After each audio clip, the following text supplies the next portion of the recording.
Hello everyone. Today we are going to discuss about lifestyle modifications for the treatment of hypertension. So these guidelines have been given by United States Department of National Heart, Lung and Blood Institute.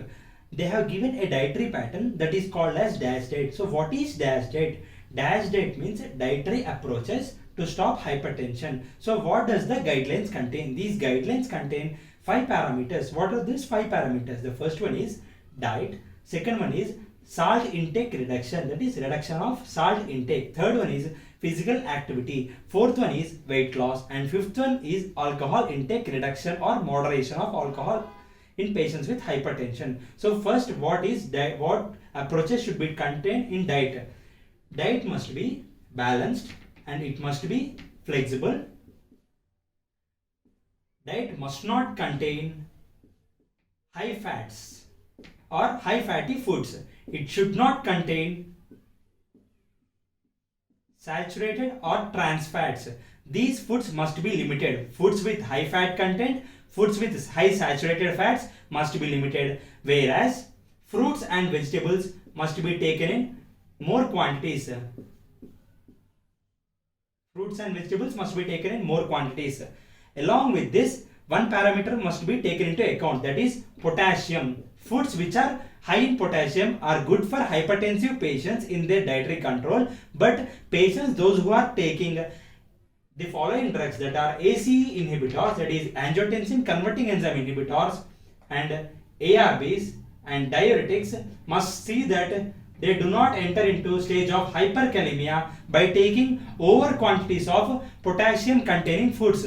This must be kept in mind by all the clinical pharmacists when a dietary approach is being prescribed for patients with hypertension. The next point is salt intake.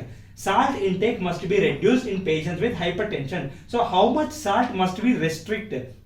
So what is the benefit if we restrict the salt? Why should be salt restricted? The thing is, usually let us consider if a patient is consuming 1 tablespoon of salt, 1 tablespoon contains 15 grams of salt. So to avoid this amount of salt that is being entered into the body, since we know that always sodium and water follow each other. If sodium enters into the body, automatically water also enters into the body. This results in overweight of the patient. So when we reduce the sodium intake, automatically water also will be excreted from the body, thereby resulting in at least minimal reduction of body weight. Along with this, sodium is involved in multiple pathways that are contributive for hypertension. By reducing salt intake, we can reduce the amount of blood pressure. So it is very important to reduce salt intake. How much salt can a patient consume who is having hypertension? 1.5 gram per day if we measure it in sodium. If we measure it as sodium chloride, they should be restricted to 3.8 grams per day per person. The next point is physical activity. Why is physical activity important? Physical activity can promote weight loss. Along with that, it also releases multiple endorphins and other enzymes which may control blood pressure and provide some other benefits to the patient. So how much physical activity should a patient perform?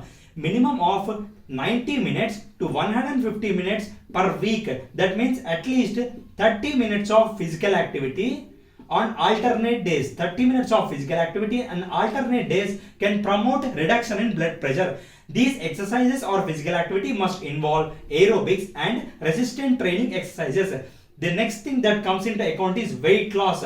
How can patient lose his weight? There are different parameters. One is initially by reducing salt intake, the patient will be losing around 1 or 2 kgs. Then by doing physical activity, slowly the patient will lose some more weight. So how much weight should the patient have? Patient must maintain his body mass index in the normal range by staying in ideal body weight. IBW is ideal body weight. Patient must maintain his normal BMI by staying in ideal body weight.